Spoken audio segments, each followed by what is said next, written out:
Y vamos a comenzar haciendo una muy pequeña recapitulación de lo que vimos en la primera clase y que podríamos sintetizar de la siguiente manera.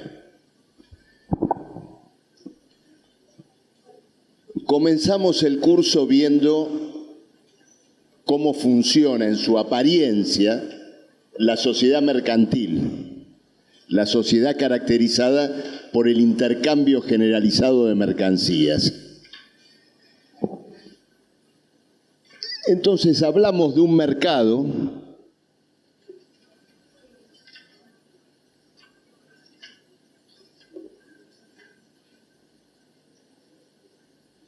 donde se intercambian múltiples productos del trabajo humano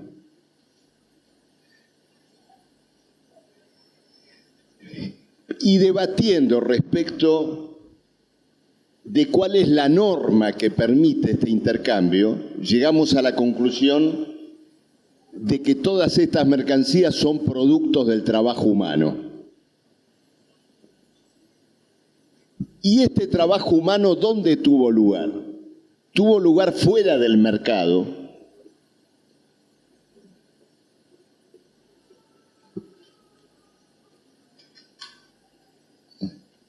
a través de múltiples productores independientes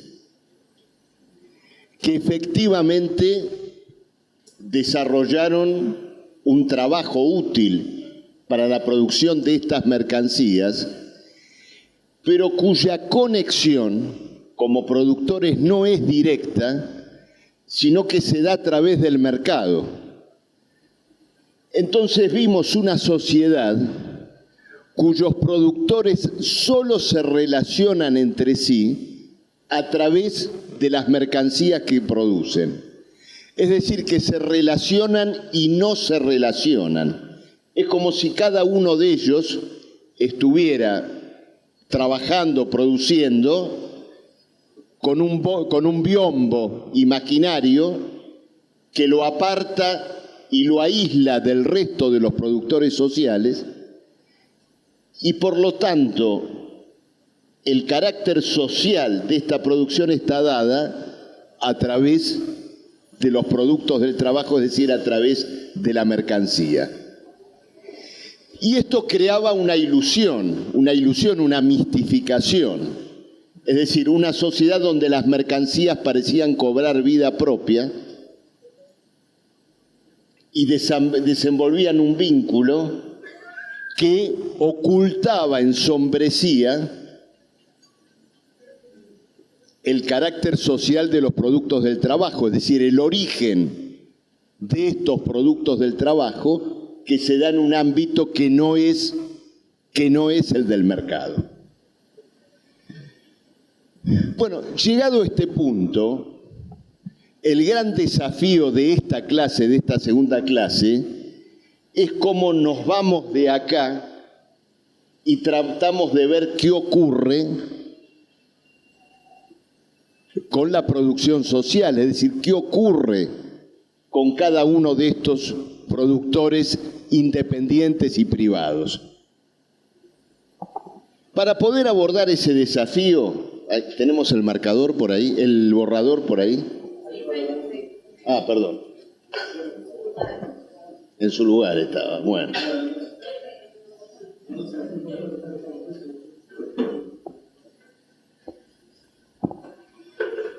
Para poder abordar este problema, quiero que volvamos por un momento a una cuestión que vimos en la clase anterior y que tiene que ver nuevamente con el intercambio. Nosotros vimos en la clase anterior estas formas simples del intercambio. Decíamos, por ejemplo, que un marcador equivalía a no me acuerdo si habíamos dicho a 2 botellas de agua.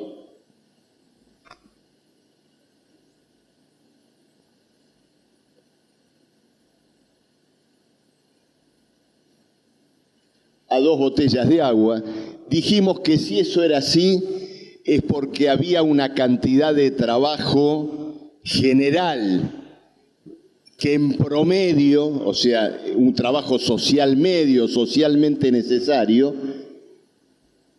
era igual en un marcador que en 2 botellas de agua.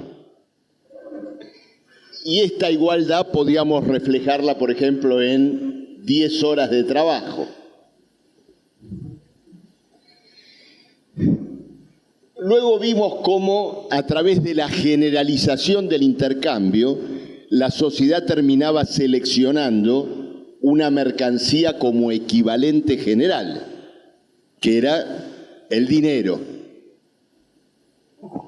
Y entonces, si 10 horas de trabajo, bajo el supuesto que cada hora de trabajo se pudiera valorizar en términos monetarios como un peso, una hora de trabajo, si decimos que 10 horas de trabajo, por ejemplo, fueran equivalentes a 10 pesos, bueno, uno podría reformular en los términos reales de la circulación de mercancías que lo que hemos hecho en realidad es que alguien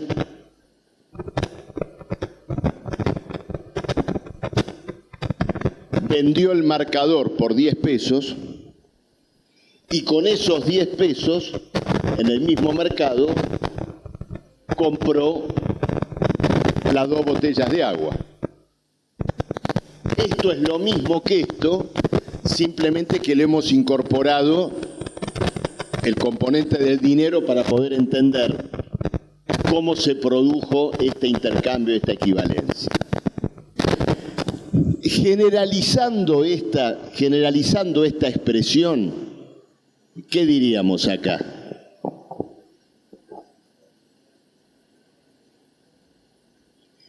Que alguien vino con una mercancía, la cambió por dinero y con ese dinero compró otra mercancía.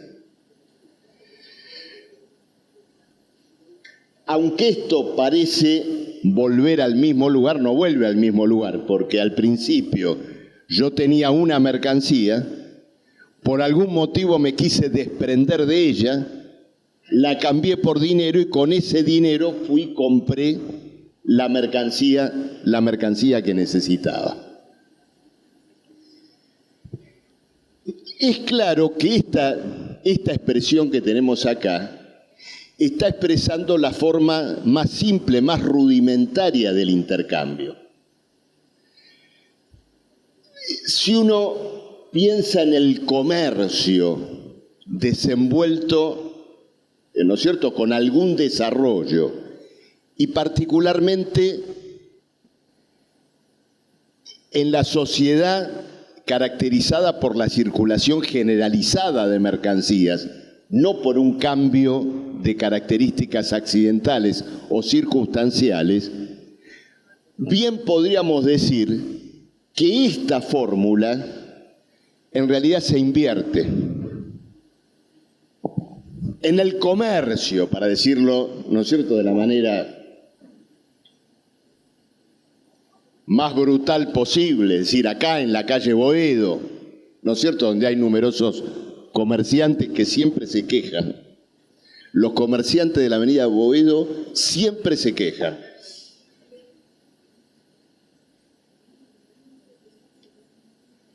Pero, ¿cuál sería la forma plausible o general de este intercambio? En realidad, al mercado se concurre con dinero,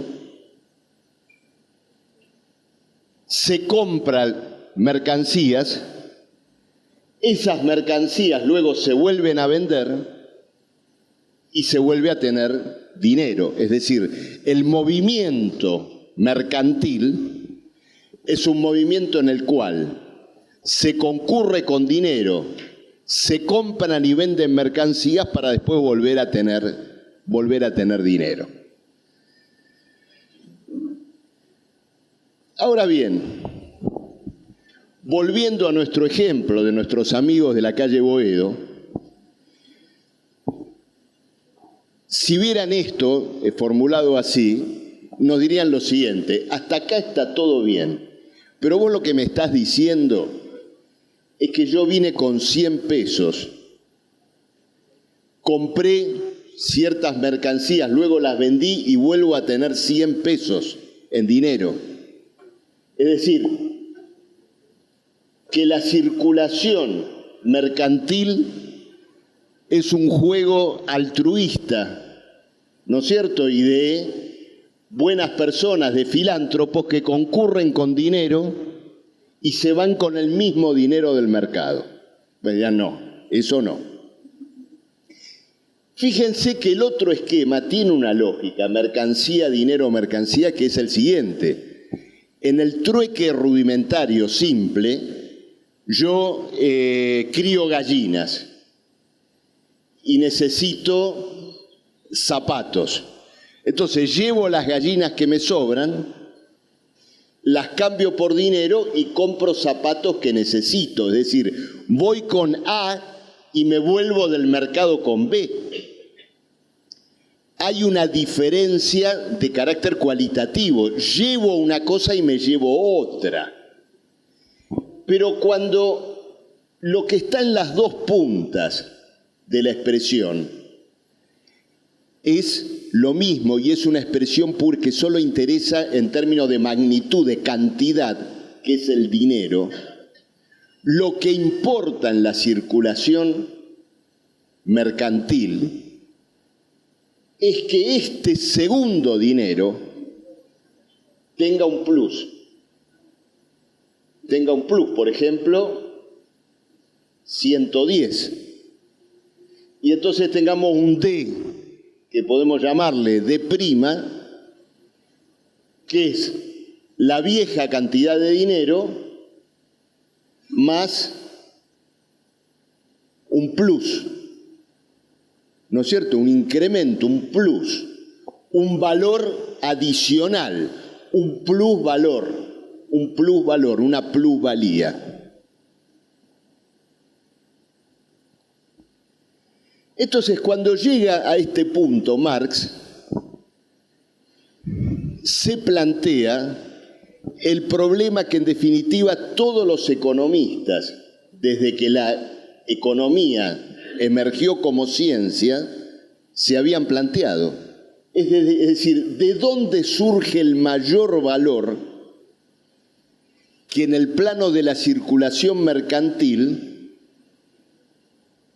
termina permitiendo que quienes producen e intervienen en el mercado se retiran de él con una magnitud mayor a la cual concurrieron, con una ganancia, como diría, ¿no es cierto?, cualquier capitalista.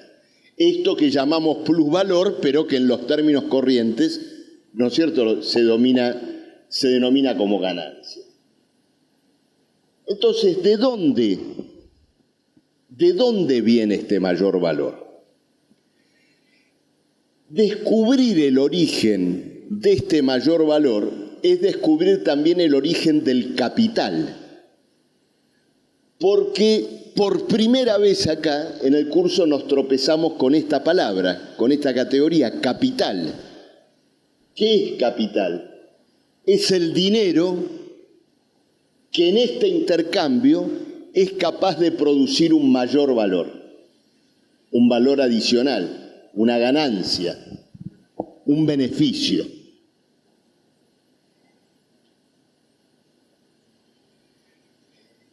Y por supuesto, en el debate respecto de cómo surge este mayor valor, casi tenemos un recorrido en lo que fueron, ¿no es cierto?, las grandes corrientes de la economía política. Por supuesto, no las vamos a recorrer acá. Pero simplemente para mencionar, ¿no es cierto?, lo más común, y como finalmente estamos hablando de la circulación mercantil, existe la enorme tentación de pensar que este mayor valor, que esta ganancia, proviene de la circulación, proviene del mero comercio. Es decir, ustedes dicen, a lo mejor ustedes piensan en esto, dicen, bueno, compró a 100 y vendió a 110.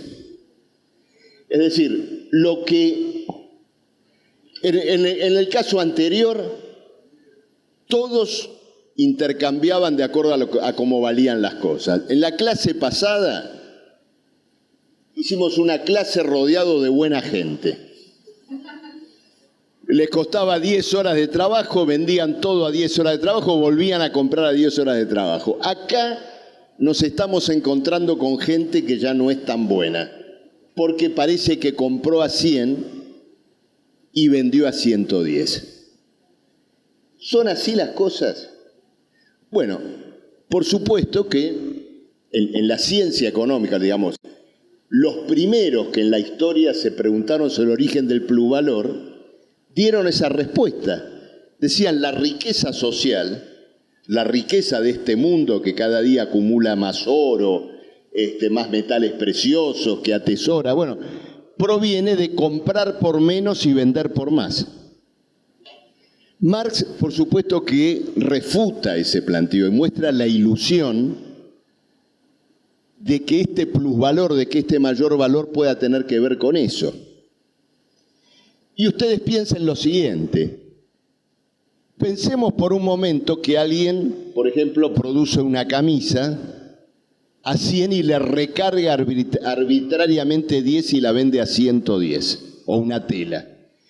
Quien luego hace la camisa estará cargando con ese plus de 10, 110, y a su vez estará vendiendo luego con esa tela recargada una camisa que también tendrá 10 de recargo.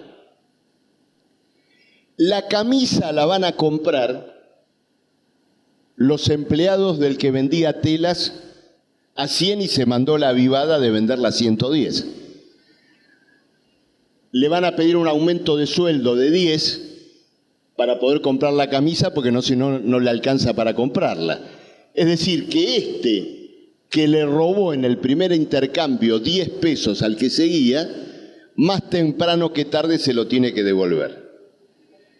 Puede pasar también que el de la camisa diga, bueno, me vendió a 110, yo no lo recargo en la camisa, pierdo 10. Entonces, hay uno que gana 10 a costa de otro. Pero en definitiva, en el comercio, o los precios se inflan artificialmente sin que nadie cree un mayor valor, o alguien gana a costa de otro. El intercambio de mercancías, de una manera u otra, tiene que volver a la ley del valor trabajo que estudiábamos en la clase pasada.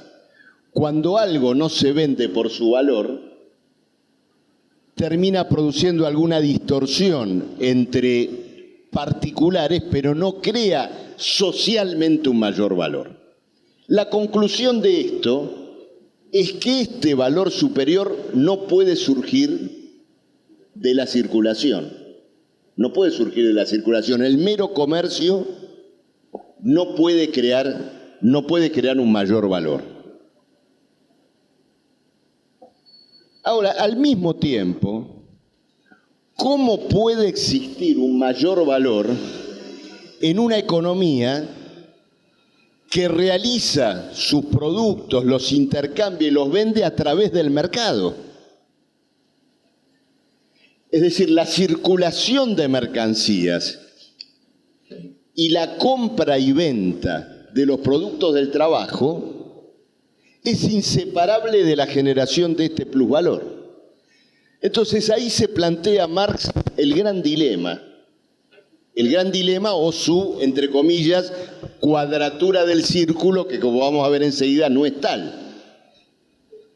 Marx nos dice lo siguiente: este plusvalor no puede surgir en la circulación y al mismo tiempo no puede surgir fuera de ella. Es decir, está adentro y afuera del proceso de circulación. ¿Cómo resolvemos este intríngulis? Y Marx dice lo siguiente: para resolverlo hay que encontrar alguna mercancía, que cuando se compra y se vende, se compra y se venda por su valor, como el marcador, como el agua, como todas, que en la circulación se compra y se venda por su valor, pero que luego, cuando ingresa en el proceso de producción, sea capaz de crear un valor mayor al que ella misma costó.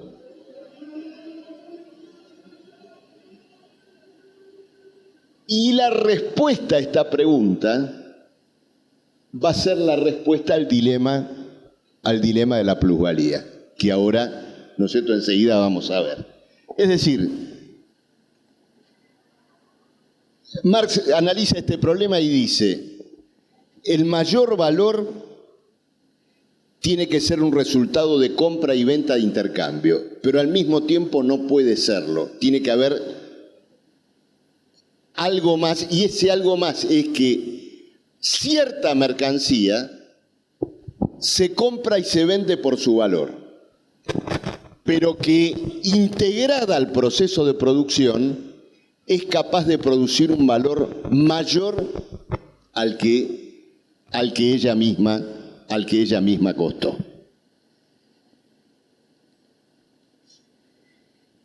Y entonces ahora sí, visto esto, Marx se mete de lleno en el proceso de producción.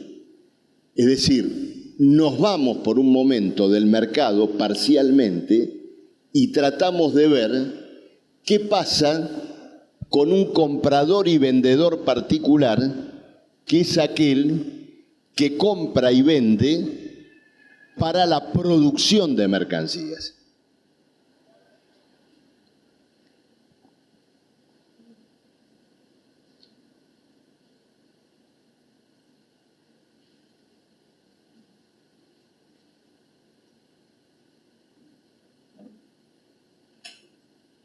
¿Cuánto tiempo llevamos?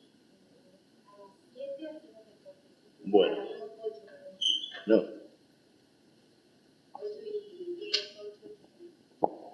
Muy bien. Vamos a pensar en un ejemplo. Volvamos por un momento a esta botella de agua mineral. Y vamos a pensar, ¿no es cierto?, que esta botella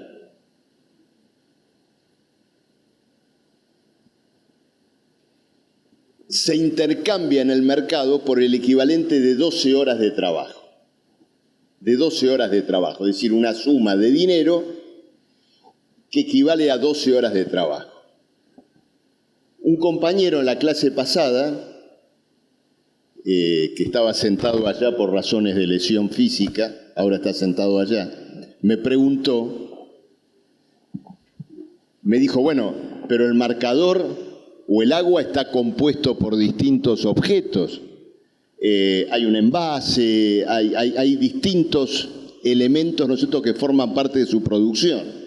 Y yo le dije, bueno, nos vamos a ir metiendo en eso un poco más adelante. Bueno, ahora vamos a tocar esta cuestión.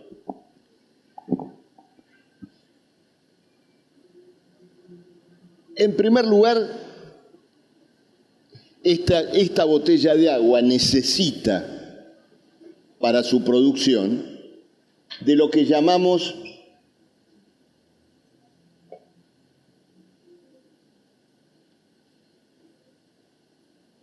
medios de producción, medios para producir. Es decir, los elementos de los cuales se vale el hombre para poder llevar adelante una transformación de ciertos elementos que la naturaleza u otros trabajos ponen a su disposición. Entonces, acá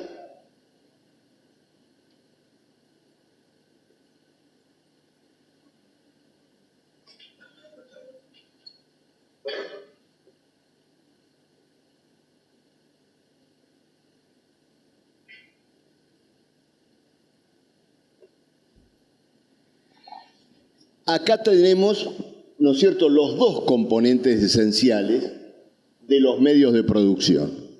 los instrumentos de trabajo y las materias primas. Las materias primas son las cosas, son los elementos materiales que luego van a formar parte del producto, de la mercancía que se va a vender. Por ejemplo, en este caso sería el agua, ¿no es cierto?, que finalmente fue provista por una fuente mineral, si será verdad que es así, ¿no es cierto? Bueno, que en alguna fuente de agua mineral, ¿no es cierto?, se recogió. Bueno, también este plástico forma parte, ¿no es cierto?, de una materia prima, porque son las botellas, ¿no es cierto?, que se fabricaron. Y todo esto son los elementos que fueron provistos o por la naturaleza o por otros productores y que van a formar parte, ¿no es cierto?, del producto final. Los instrumentos de trabajo son aquellos que permiten la transformación de estas materias primas en el nivel que sea. Si estuviéramos hablando de una camisa, la materia prima sería la tela y los instrumentos de trabajo, las máquinas y las herramientas utilizadas para el corte, la costura, etcétera, etcétera.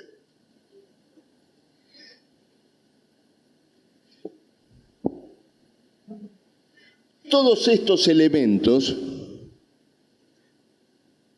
son mercancías, es decir, si acá hay máquinas envasadoras, máquinas cerradoras de botellas o lo que fuera, son mercancías que fueron compradas y vendidas en un mercado. Y las materias primas también son mercancías. Por lo tanto, costaron un cierto número de horas de trabajo ser producidas. Por ejemplo, las materias primas de la botella requirieron 3 horas de trabajo y los instrumentos de trabajo requirieron 1 hora. Cuando digo 1 hora, algunos de ustedes me dicen, ¿pero cómo? ¿Cómo una máquina envasadora va a costar solo 1 hora? A ver, las máquinas, el consumo de las máquinas, hay que calcularlo en la proporción en que la máquina se desgastó para esa botella de agua. No lo que cuesta en total. A ver, ustedes imagínense un remisero, que ustedes hagan un viaje, van de acá hasta Parque Patricios, al local de allá de los compañeros, y el remisero le quiera cobrar, haga el costo de lo que le costó el viaje y le quiera cobrar el auto entero. Dice, no, ¿cómo vas a cobrar el auto entero? Cóbrame la pequeña partecita del auto que se gastó, o como dicen los contadores, que se amortizó en este viaje, que serán sobre 50 pesos de viaje, 4 pesos, por ejemplo. Es decir, que lo que se considera es el desgaste, el pequeño desgaste que para la producción de una mercancía demandó, ¿no es cierto?, el instrumento de trabajo. Luego, por supuesto, hay un gasto en salarios. Es decir, vamos a suponer que acá hubiera un obrero que intervino en la producción de esta botella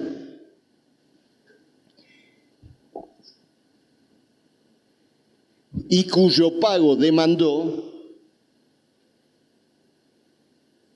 4 horas de trabajo, es decir, un salario equivalente a la adquisición de mercancías por 4 horas de trabajo. Después nos vamos a introducir, ¿no es cierto?, más detalladamente en esto. Si sumamos esto, pensamos que no hay ningún otro costo, son 1 y 3, 4 y 4, 8. Si la botella se vende en el mercado a 12, por lo tanto hay una ganancia equivalente a 4 horas de trabajo. Y acá tenemos, ¿no es cierto?, las 12 horas.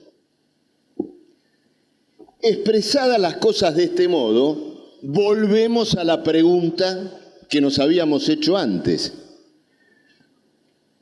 ¿Cuál es el origen de esta ganancia? ¿Cuál es el origen de este mayor valor? Ya descartamos la mera avivada, es decir, que este hombre haya dicho, no, me cuesta 8, pero yo lo vendo a 12. Si esto es una mera avivada, entonces este sobreprecio de 4 después lo van cargando todos los que vienen en las sucesivas cadenas de compras y ventas. El problema es de dónde surge este mayor valor. Y entonces acá hay que hacer como una especie de interrogatorio. Vamos a ir viendo lo que pasa con los instrumentos de trabajo, con las materias primas, con los salarios, para tratar de determinar de dónde viene ese mayor valor y si por fin encontramos esa mercancía que se compra y se vende por su valor, pero que metida acá adentro, metida en la fábrica, produce un valor mayor al que ella misma costó. ¿Qué pasa con los instrumentos de trabajo? En buena medida recién lo dijimos. Si la máquina vale, por ejemplo, el equivalente de 1000 horas de trabajo, porque una máquina que vale 1000 horas de trabajo y produce 1000 bulones, en la producción de cada bulón transferirá 1 hora de su valor. ¿Crea un mayor valor? No. Transfiere el valor que tiene. La máquina puede valer mucho, puede valer poco, pero lo único que hace en el proceso de producción es transferir al producto final el valor que de ella se ha consumido. Y esto lo sabe cualquier contador cuando establece un costo de cierta producción y dice, bueno, si la tela me costó 3 pesos, contabilizo 3 pesos. Si la máquina se desgastó en un monto equivalente a 15 pesos por pieza, transfiero 15 pesos por pieza. Es decir, los medios de producción solo transfieren al producto final su valor. Pensemos por un momento nuevamente en la avivada. Y alguien dice lo siguiente, bueno, vamos a pensar en alguien que alguien hace fotocopias. Tiene una máquina que tiene una vida útil calculada de 10.000 fotocopias. Es decir, el tipo de la Xerox que se la vendió le dijo, mira, cuando hace la fotocopia número 10.000, la tenés que tirar a la basura, porque ya no sirve más. Entonces, ahí el dueño de la fotocopiadora dice, bueno, a cada hojita que saco de fotocopia, le cargo la 10.000ª parte de lo que vale la máquina. De esa manera, cuando la máquina no sirve más, la tiro a la basura y tengo los 10.000 pesos guardados que fui juntando, ¿no es cierto?, en cada fotocopiadora. Pero hay uno que dice, no, yo me avivo. Yo voy a cobrar, en vez de 1 peso, voy a cobrar 2 pesos la fotocopiadora. Y entonces voy a recuperar el valor de la máquina, no en 10.000 fotocopias, sino en ¿cuántas? En 5.000. Dice, yo soy piola y cuando hago la fotocopiadora número 5.000, ya recuperé el valor de la máquina. Todo bien, pero a esa altura el tipo se fundió porque el de la librería de al lado la sigue vendiendo a un mango y todo el mundo va a sacar fotocopias al lado. Es decir, la ilusión, la hipótesis de que alguien puede recuperar los instrumentos de trabajo recargando o, entre comillas, creando valor con los instrumentos de trabajo es imposible. Del mismo modo, si dijera, y esto también ocurre, otros que dicen, no, yo voy a hacer una cosa, yo para ganar mercado voy a vender la fotocopia a 50 centavos. Entonces, capaz que cuando llego a la fotocopia número 10.000, bueno, hago funcionar a la fotocopia con una manivela y la sigo utilizando. Todo bien, le habrá sacado mercado al tipo de al lado, pero llegada a la fotocopia número 10.000 no recuperó el valor de la máquina y también quebró. Es decir, que la propia ley del intercambio mercantil obliga a que los instrumentos de trabajo transfieran su valor a la mercancía. Ni una hora de trabajo más, ni una hora de trabajo menos. Y lo mismo pasa con las materias primas. Si se demandó tanto de tela para una camisa, ese valor se transfiere al producto final. Por lo tanto,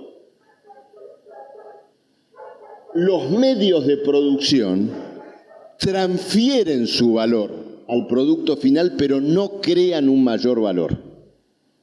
No puede venir de acá este mayor valor, esta ganancia. No puede venir de ahí. Y entonces, acá en esta investigación detectivesca, nos queda el trabajo, nos quedan los salarios, nos queda este obrero que cobra efectivamente 4 horas.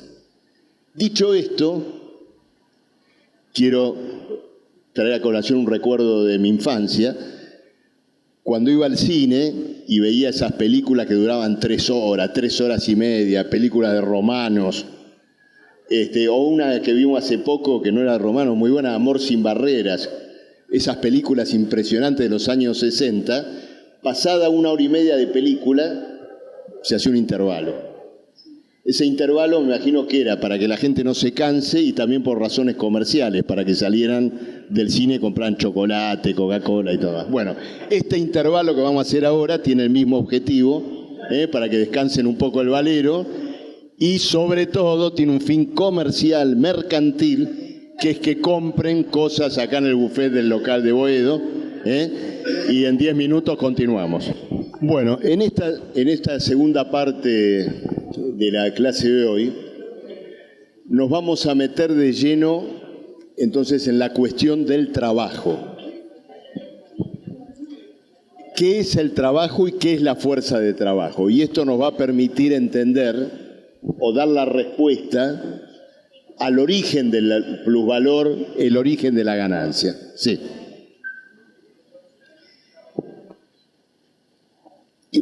El primer punto que me interesa que veamos, ya que vimos qué pasaba con los instrumentos de trabajo, las materias primas que solo transferían valor, nos metemos entonces en el problema del trabajador, que es el que opera sobre los instrumentos de trabajo para llevar adelante alguna alteración, alguna modificación en las materias primas recibidas. Entonces, ¿qué es lo que tenemos allí? En esa acción humana que modifica los medios naturales a su alcance para su transformación y para la producción de un objeto útil. Tenemos allí el proceso de trabajo.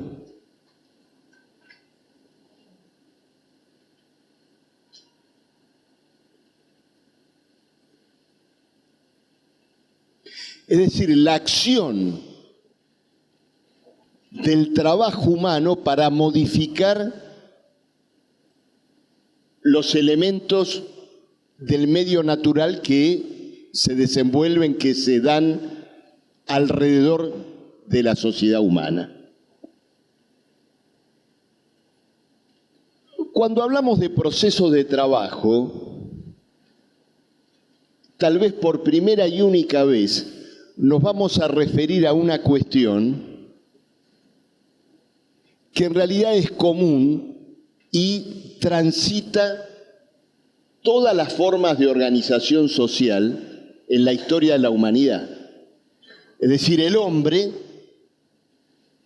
desde su conformación antropológica definitiva, se ha caracterizado por esta transformación sistemática del medio que lo circunda. Marx se detiene en este punto en una cuestión que después otros autores marxistas también trabajaron, y es el problema del proceso de trabajo y el carácter consciente del trabajo humano.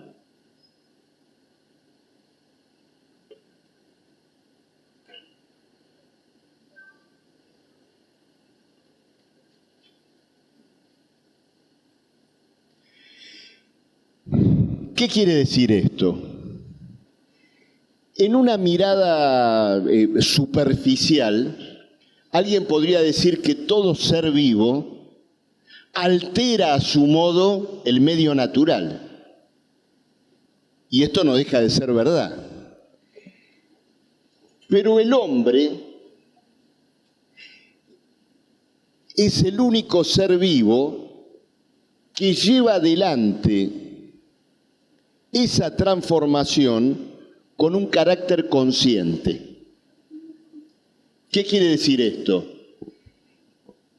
Cualquiera sea el acto de trabajo que lleve adelante, golpear con un martillo un clavo, empujar una pared, cargar algún objeto, ese acto está previamente concebido en su mente.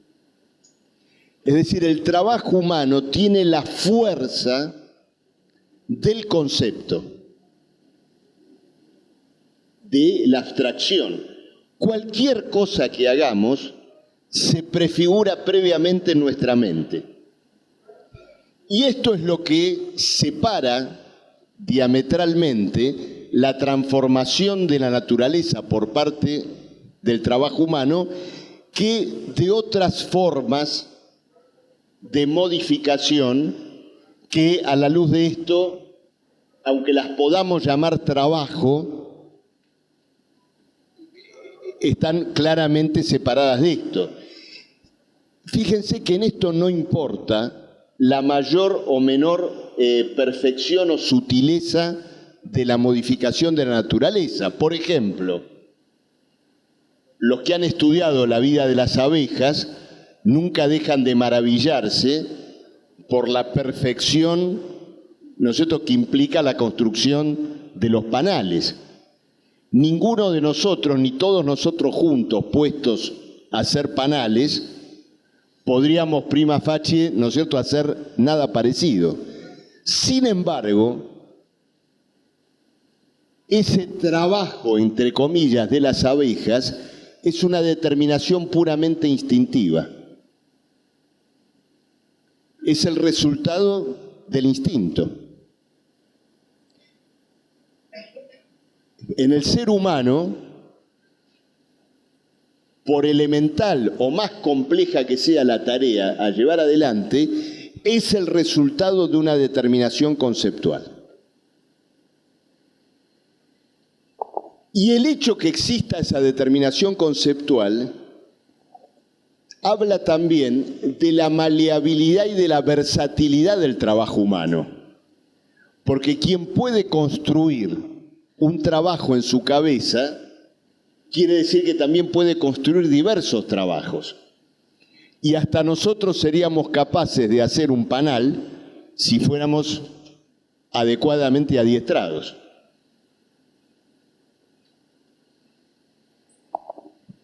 Esta cuestión, ¿no es cierto?, del carácter consciente del trabajo humano explica y hay que tenerla presente para muchísimas cuestiones porque permite también ver, y luego lo vamos, ¿no es cierto?, a desarrollar, el sentido último de la organización fabril. Porque en definitiva, ese trabajo humano es una unidad de concepción y ejecución. En el hombre está unido este potencial del pensamiento conceptual con la ejecución posterior. Y algo que es una unidad contradictoria también puede ser separado. Y finalmente la gran fábrica es la separación de la concepción respecto de la ejecución. Algunos conciben, otros ejecutan. Pero este es el primer problema importante a tener en cuenta, es decir, este carácter conceptual del trabajo humano. Visto esto, podemos entender el problema que vamos a estudiar ahora, porque efectivamente entonces,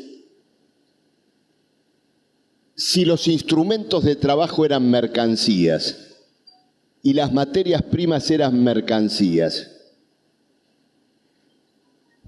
¿este salario que está acá remunera una mercancía? Sí. ¿Cuál mercancía? La capacidad de trabajar, la fuerza de trabajo. La fuerza de trabajo, que no es el trabajo, es la capacidad de llevar adelante un trabajo. Cuando nosotros vamos a una fábrica, a una oficina, para que nos contraten, si fuera, por ejemplo, una fábrica de calzado, que me dijeron que hay una acá enfrente, nosotros no llevamos a la venta nuestro trabajo. Para llevar a la venta nuestro trabajo teníamos que decirle, mire, yo sé hacer zapatos, acá le llevo 10 pares de zapatos donde hay trabajo mío. Y el de la fábrica decir, mira, a mí no me interesa. Yo no quiero sus zapatos o su trabajo metido en estos zapatos. Yo quiero que usted trabaje para mí. Entonces, ¿qué es lo que yo le vendo al dueño de la fábrica de zapatos? Yo digo, yo soy medio oficial de una determinada especialidad. Acá están mis antecedentes.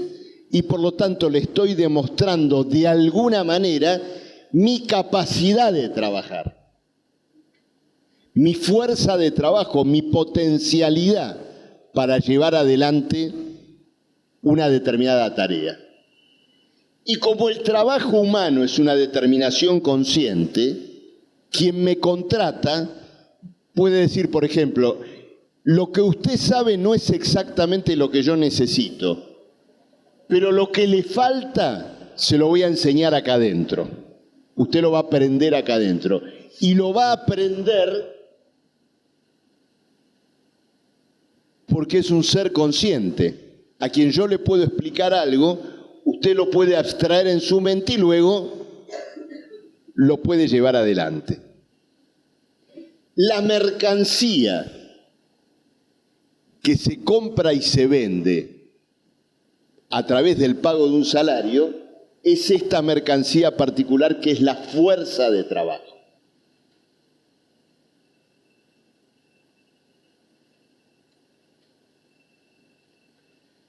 Bueno, ¿y qué es una mercancía? Y hay un mercado, basta mirar el diario, donde en los avisos clasificados, donde hay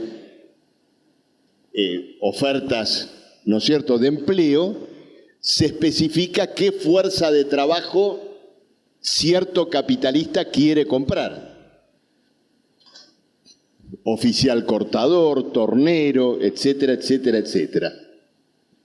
Y siempre es una capacidad potencial, una fuerza laboral. El diálogo entre el capitalista y el trabajador en el momento de su contratación es puramente conceptual. Es decir, ¿usted qué sabe hacer? Yo sé hacer esto. Bueno, puede haber una prueba. La prueba importa no por lo que haga en el momento, sino como demostración de lo que puede llegar a hacer. Nuevamente, es decir, la idea de una capacidad, de un potencial de trabajo, fuerza de trabajo. Y esta es la mercancía, ¿no es cierto?, que se compra y se vende y que tiene que ver, ¿no es cierto?, específicamente con el trabajador. Ahora, ocurre lo siguiente, cuando llegamos a esta categoría de la fuerza de trabajo, tenemos que entender que el proceso de trabajo, que dijimos antes, era común a todas las sociedades, es decir, el hombre transformando conscientemente su medio natural, esta noción de fuerza de trabajo ya corresponde a una realidad histórica determinada, no a cualquiera, sino, ¿no es cierto?, a una cierta realidad histórica. Se me vuelan los papeles. ¿Y cuáles son esas condiciones? ¿Cuáles son las condiciones históricas? La primera es la siguiente: el que lleva su mercancía, fuerza de trabajo, al mercado, tiene que ser dueño de esa mercancía. Tiene que poder venderla libremente. No puede ser un esclavo, no puede ser un siervo. Tiene que ser alguien que cuente con la libertad formal de poder decir, mire, si usted me quiere contratar por 8 horas de trabajo durante los meses y años que vienen, estoy disponible. El segundo problema importante es el siguiente, que esa fuerza de trabajo va a ser vendida durante un cierto tiempo acotado. Quien vendiera, por ejemplo, su fuerza de trabajo en forma indefinida e incondicional, se convertiría en un esclavo. Dejaría de contar con la libertad de mañana alternativamente venderle esa capacidad de trabajo a otro. Y al mismo tiempo, y como poseedor de fuerza de trabajo, tengo que estar, para llevar esa mercancía al mercado, tengo que estar desposeído de cualquier otra mercancía que me permita intercambiar con mi capacidad de trabajo. Por ejemplo, si yo soy zapatero y tengo los instrumentos de trabajo y las materias necesarias para hacer calzado, entonces tal vez no venda mi fuerza de trabajo y los haga yo mismo. Surge de esto un concepto que es el del obrero libre. Libre en un sentido directo y libre entre comillas, o libre con cierto dejo de ironía. Es decir, libre en el sentido que realmente soy formalmente libre para actuar en una igualdad jurídica con mi patrón, de comprar y vender una mercancía, que es la fuerza de trabajo, y libre en el sentido de que no tengo ninguna otra cosa para vender. No puedo vender tierras, no puedo vender mercancías que yo mismo pueda hacer. Estoy desposeído de cualquier otra mercancía y lo único que tengo para llevar al mercado es mi capacidad de trabajar. Y esa condición del obrero libre es una condición histórica, es un producto histórico, es decir, es el resultado de un proceso histórico que vamos a ver en alguna clase posterior, pero que lleva a la creación de esta clase social que tiene la libertad para vender su capacidad de trabajo, que es al mismo tiempo la única y exclusiva mercancía que está en condiciones de vender. ¿No es cierto? Esta es la noción ¿no es cierto?, la noción del obrero libre. Entonces, el problema es el siguiente. Cuando este proceso de trabajo, que dijimos tiene que ver con el trabajo como una determinación consciente, lo lleva adelante el obrero cuya capacidad de trabajo ha sido contratada, además de ser un proceso de trabajo, es también un proceso de valorización. ¿Valorización de qué? Del capital invertido. Es decir, es alguien que al trabajar le genera una ganancia a alguien. Por eso es un proceso de trabajo y a la vez es un proceso de valorización. Y ahí volvemos a la pregunta inicial de esta clase. ¿De dónde sale entonces esta ganancia? ¿De dónde sale este mayor valor? Para seguir arrimando el bochín al tema, y ya que llegamos a la conclusión que la fuerza de trabajo es una mercancía, es la mercancía que el obrero libre lleva al mercado, viene la pregunta de que si es una mercancía, ¿cuáles son sus dos atributos? Valor de uso y valor de cambio. Tiene un valor de uso y un valor de cambio.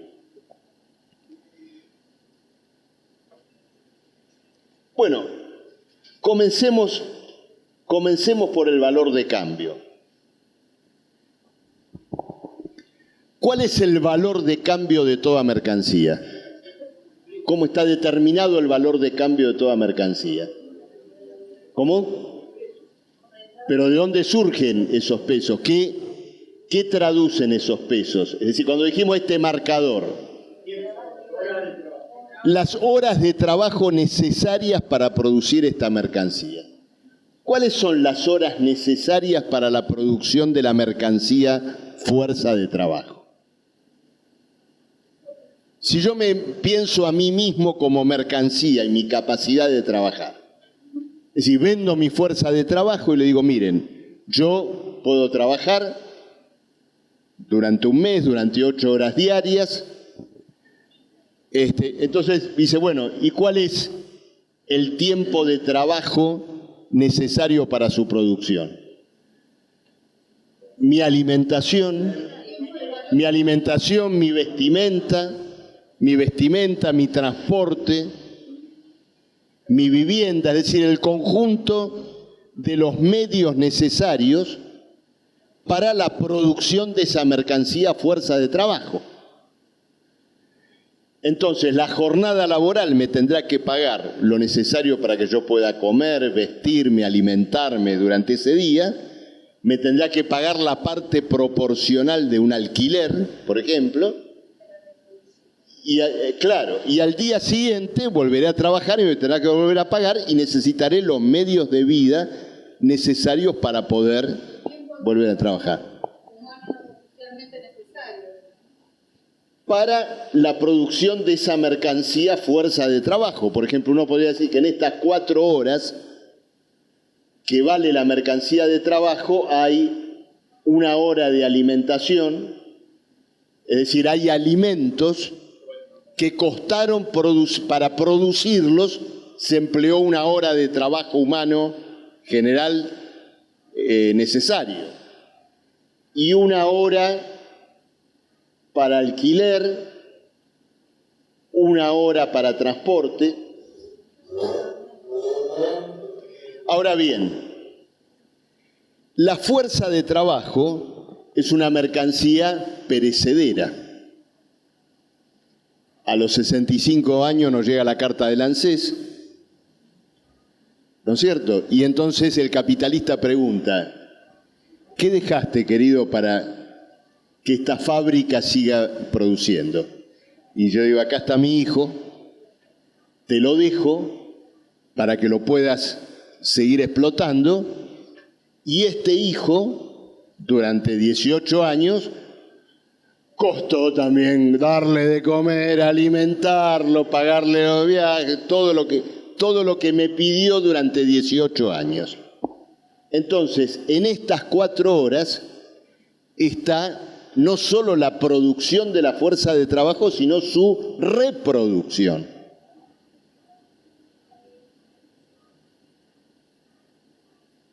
Es decir, la educación y el sostenimiento de la familia obrera como un todo.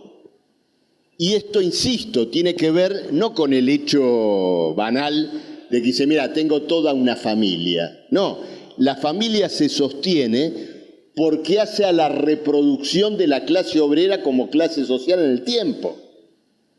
Y por lo tanto a que la materia, que como vamos a ver enseguida, genera el plusvalor, pueda perpetuarse y pueda, ¿no es cierto?, continuar a lo largo del tiempo. Luego, en el tiempo de trabajo, para la formación de esta mercancía, se encuentra también la capacitación. Por ejemplo, alguien se pagó un curso de tornería, de repostería o estudió ingeniería, demandó en eso horas de trabajo y esas horas de trabajo se contabilizan en el valor de la mercancía fuerza de trabajo y explica por qué en el mercado una fuerza de trabajo con una mayor calificación, es decir, con mayor horas de trabajo necesarias para ser producida, vale más que una que costó menos ser producida. Entonces la calificación también ingresa en la determinación del valor de la fuerza de trabajo.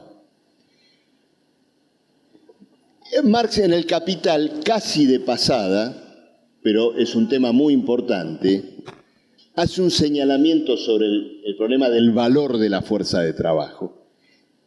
Y dice que el valor de la fuerza de trabajo es una determinación histórica y social. ¿Qué quiere decir esto? Cuando uno hace este cálculo, alimentos, alquileres, transporte, no estamos ante un cálculo fisiológico. Ya dice, mira, acá tenemos, ¿no es cierto?, el Homo sapiens necesita 400 calorías por día, tantas proteínas. No es un cálculo fisiológico. Es el nivel de necesidades humanas que una cierta clase trabajadora logró conquistar en cierto momento de su desarrollo y de su organización. Por ejemplo, el valor de la mercancía fuerza de trabajo no es lo mismo en Alemania que en Bangladesh. Seguramente un alemán y un bengalí, desde el punto de vista de sus necesidades fisiológicas, sean muy parecidas. No hay nada que indique que uno tenga que consumir más proteínas que el otro. Pero un obrero alemán quiere tener un auto, quiere poder realizar un viaje anual, ¿no es cierto?, y otras cuestiones que son resultado de conquistas que le arrancó al capital. Por supuesto que este fue un debate muy importante con los economistas que precedieron a Marx, que consideraban que el salario era el resultado de una ley fisiológica. Es decir, el obrero gana lo necesario para su subsistencia. Aquí en la China, en este siglo y 2 siglos atrás. Y es una ley fisiológica que no se puede barrer y por lo tanto la pretensión de los sindicatos, de los colectivos obreros de ganar más de lo que perciben hoy es inútil, porque las leyes demográficas, las leyes de población van a mantener el salario siempre en el nivel de subsistencia. Marx refutó esta idea, después vamos a volver sobre esto, pero me interesaba simplemente señalar que esto no es un cálculo hecho por un médico nutricionista. Esto es el resultado de un proceso histórico. Para muchos trabajadores, no leer el diario es insoportable, es decir, para muchos leer el diario forma parte de nuestras necesidades humanas que queremos sostener con nuestro salario. Hoy para muchos representaría eso tener Netflix en la casa, por ejemplo. Y eso es el resultado de un proceso histórico, cultural, ¿no es cierto?, que da lugar a que el valor de cambio de la fuerza de trabajo tenga que ser comprendido como una determinación histórica. Dicho esto, viene la siguiente pregunta.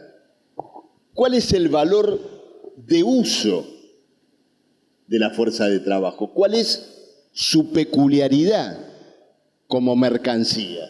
El marcador sirve para escribir, el agua sirve para saciar la sed. ¿Cuál es el valor de uso de la fuerza de trabajo? Para responder cuál es este valor de uso,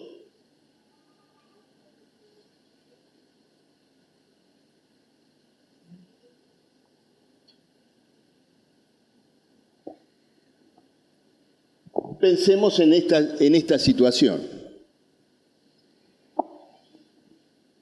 El trabajador es contratado, ¿no es cierto?, para la producción de las botellas de agua mineral.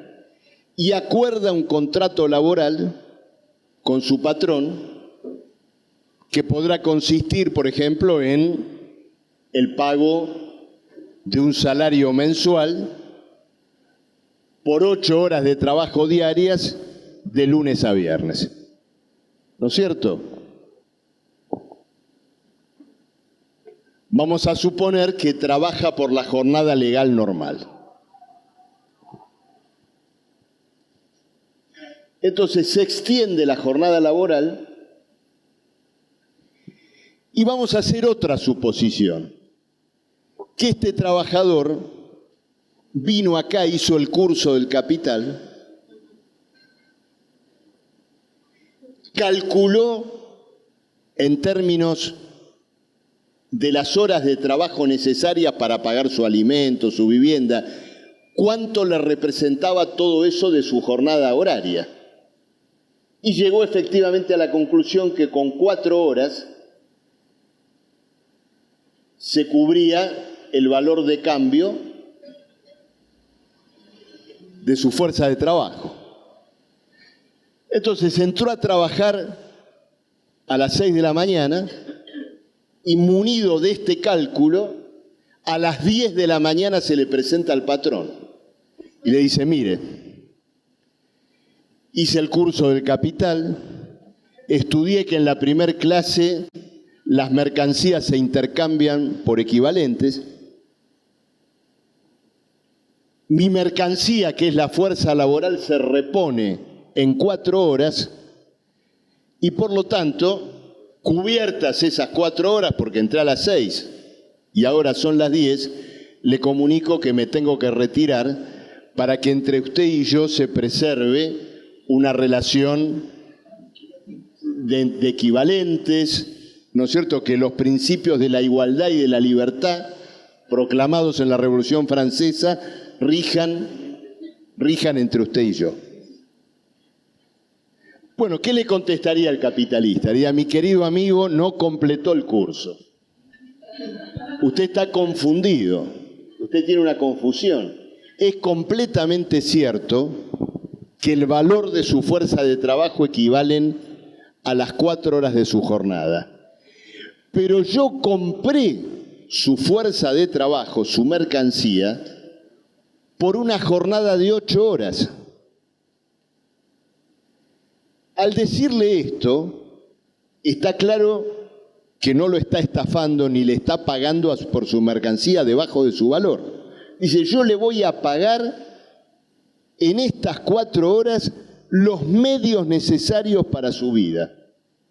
Ni uno más ni uno menos. Solo que su fuerza de trabajo fue comprada por la jornada laboral completa de 8 horas. Entonces, usted ahora va a volver a su puesto de trabajo, va a completar las 4 horas que faltan para su contrato laboral y nos vamos a ir todos en paz sin haber violado las leyes del intercambio mercantil. Y tendría razón. Y efectivamente estas 4 horas que transcurren más allá de lo necesario para remunerar a la fuerza de trabajo, este trabajo excedente es lo que permite explicar el origen de este mayor valor, el plusvalor. Ahora entendemos y encontramos cuál era la mercancía que en el mercado se paga por su valor, es decir, se paga por las 4 horas que demanda su producción, pero que colocada a producir, es decir, desarrollando su utilidad específica, su valor de uso, es capaz de producir un valor mayor al que ella misma costó. Y ninguna otra mercancía puede producir un valor mayor al que ella misma costó. Los instrumentos de trabajo transfieren su valor al producto final, las materias primas también. Solo la fuerza de trabajo tiene esta cualidad de poder generar y producir un valor mayor al que ella misma costó como mercancía.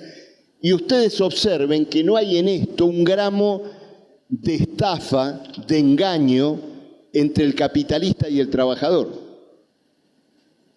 Se violó la circulación mercantil, la ley de la circulación mercantil que indica que las mercancías se intercambian por su valor. No. La fuerza de trabajo costaba 4 horas para ser producida y el capitalista le pagó las 4 horas. Solo que compró una mercancía que tiene, ¿no es cierto?, particularmente esta cualidad. El origen del plusvalor está entonces en esta peculiaridad de la fuerza de trabajo como mercancía. Y esta peculiaridad es indudablemente un producto histórico. ¿Por qué es un producto histórico? Primero, porque efectivamente tiene que existir, como ya dijimos, un obrero libre que solo puede vender su fuerza de trabajo. Y del otro lado, un comprador de fuerza de trabajo que es el que tiene el monopolio de los medios de producción. Y luego, y esto lo agregamos ahora, esta sociedad que estamos considerando tiene que haber llegado a un nivel de rendimiento del trabajo, de productividad del trabajo, que habilite a que la fuerza de trabajo efectivamente pueda recuperar su valor en una porción de tiempo inferior a la jornada laboral. ¿Podría haber plusvalía en una sociedad? Vamos a suponer que este mismo capitalista o esta sociedad que estamos considerando, en esta sociedad el salario, el valor de la fuerza de trabajo necesita 8 horas para ser producida. Y que por algún motivo la jornada laboral sería de 8, es decir, no se extendería a 12, sino que fuera de 8, es decir, que haría falta 8 horas para recuperar la fuerza de trabajo y 8 horas de jornada. No podría existir la plusvalía, porque es una sociedad donde el rendimiento del trabajo no ha permitido que la fuerza de trabajo como mercancía desenvuelva su valor de uso. Esto era lo que ocurría en las sociedades primitivas, donde en definitiva no había trabajo excedente o el trabajo excedente era mínimo, o existía al costo de liquidar al ser humano como productor.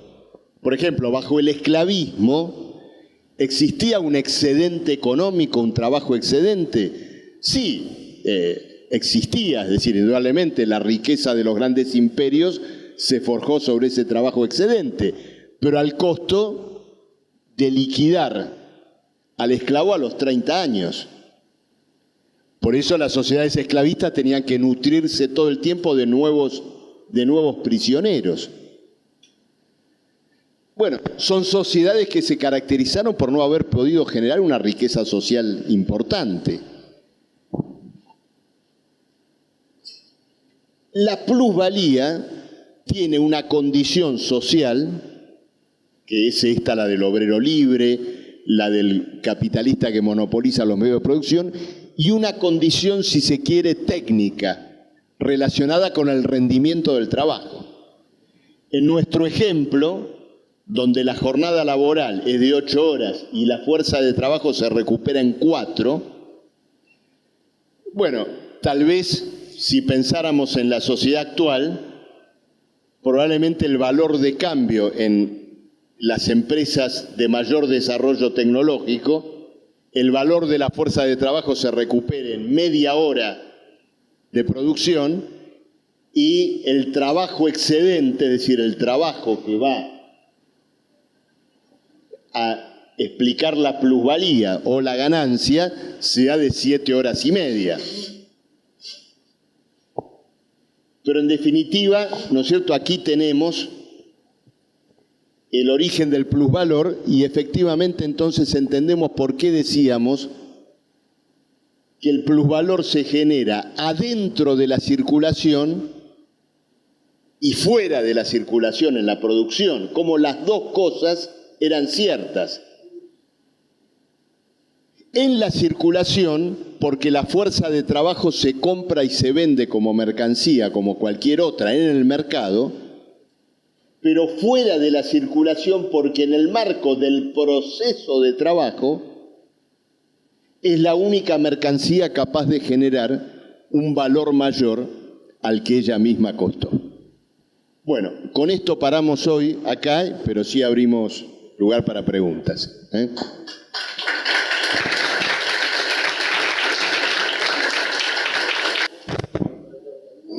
Bueno, hay preguntas, le digo francamente que no quiero contestar porque la vamos a ver un poco más adelante y no quiero introducir confusión en las cosas que estamos discutiendo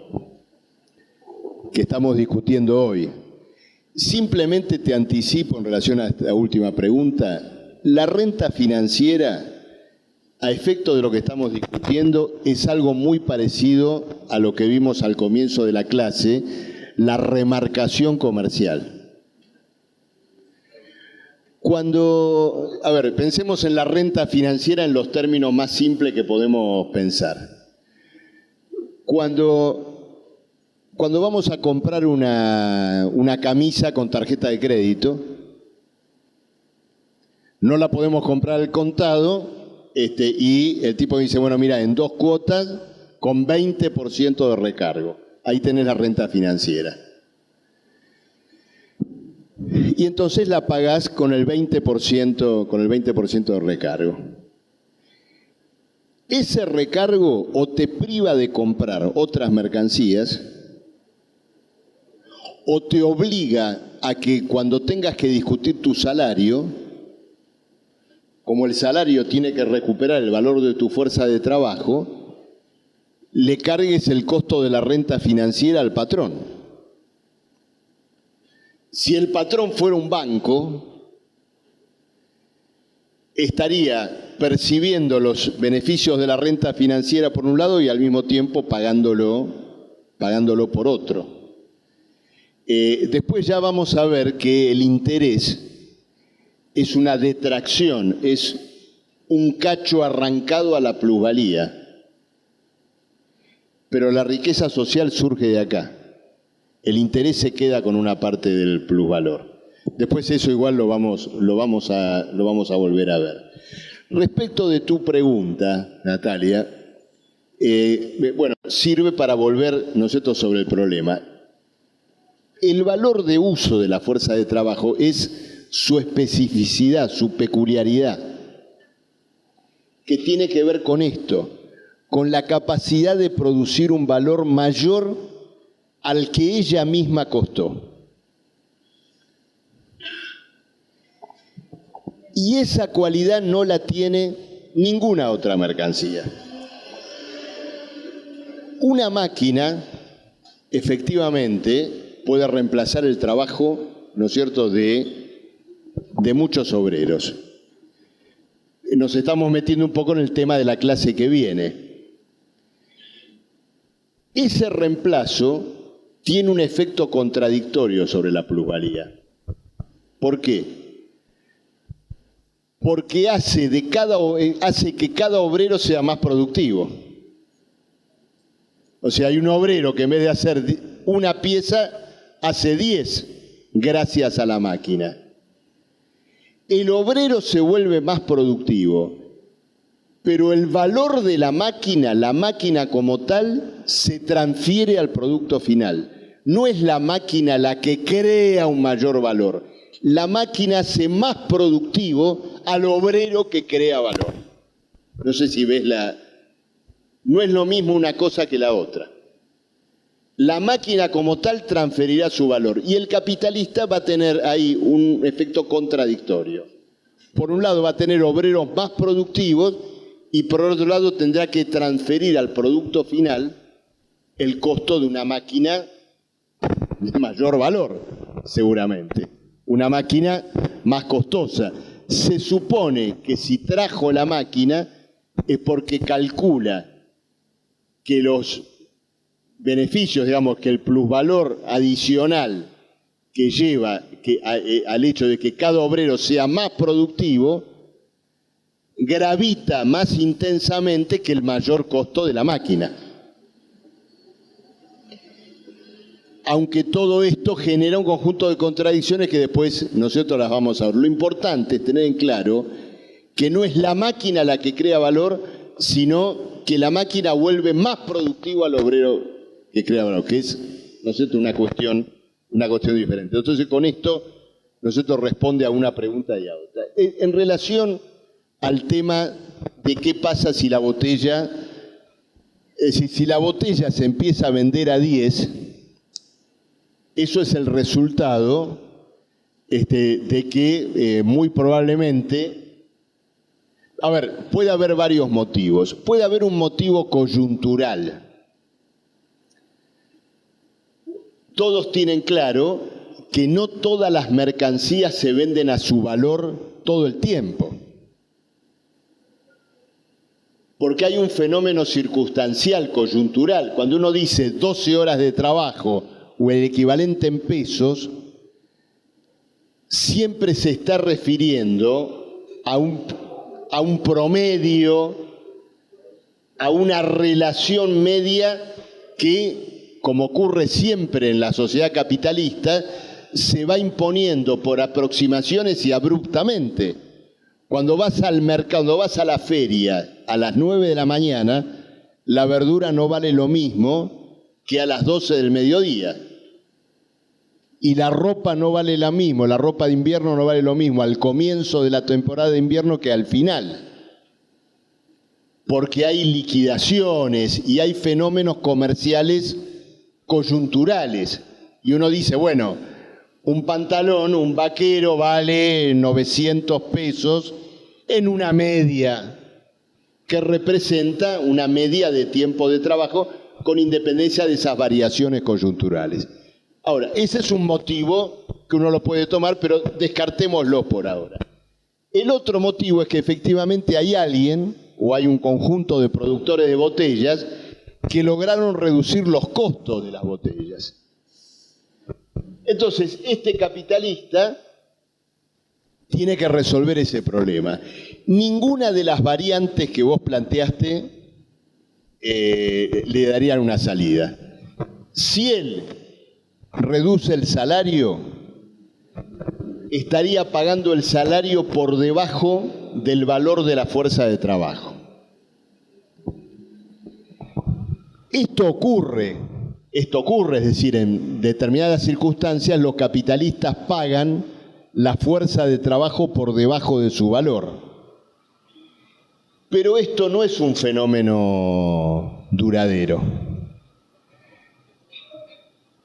O la clase trabajadora se subleva contra esa situación porque tiene que pagar la luz, el gas, los impuestos, las expensas, y hay una huelga, y hay muchas huelgas, o un gobierno es derrocado, es decir, y pasan todas las cosas que tienen que ver con lo que ocurre cuando la fuerza de trabajo se paga por debajo de su valor, o se produce un retroceso histórico donde una clase obrera que tenía ciertas conquistas pasa a vivir en condiciones más miserables, pero eso no lo podía resolver un capitalista en forma aislada.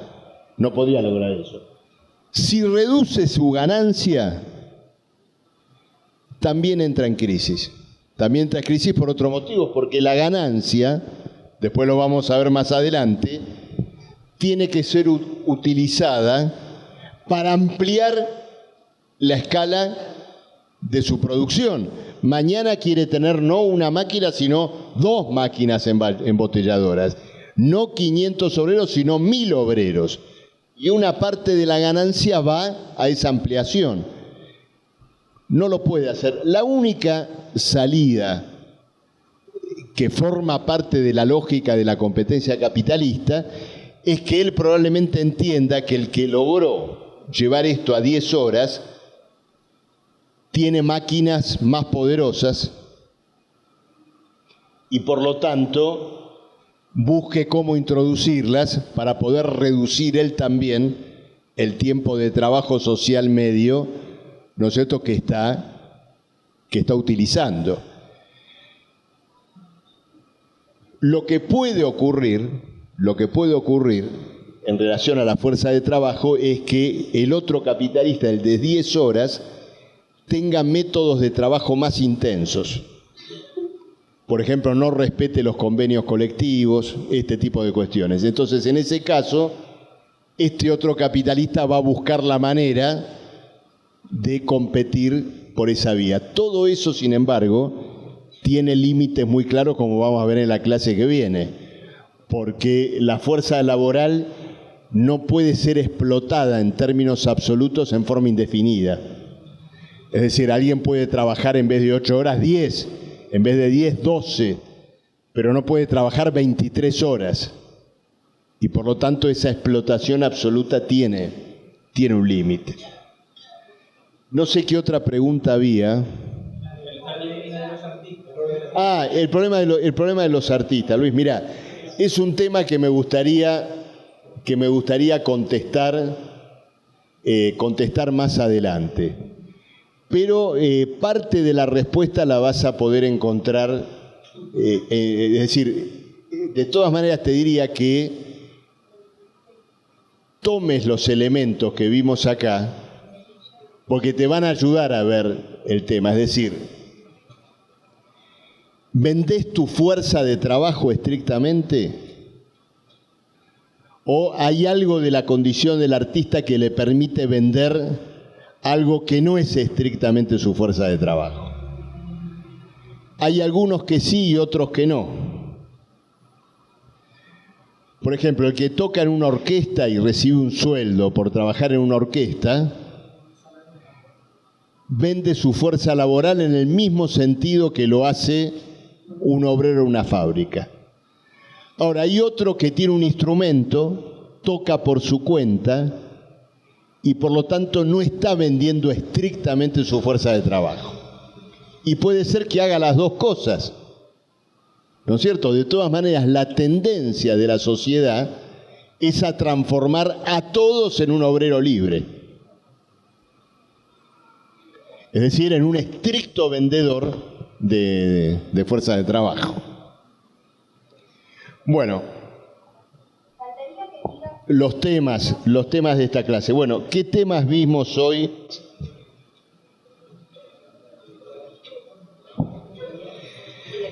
vimos la sección tercera.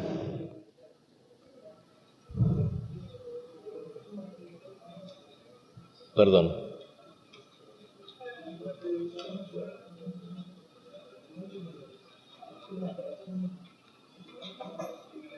Claro, esta es la clase 2. Sí.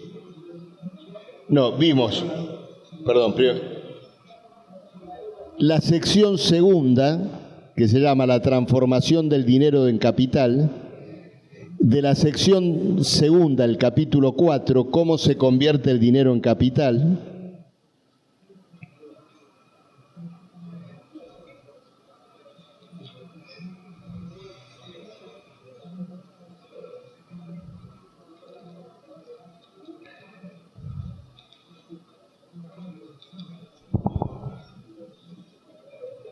Perdón.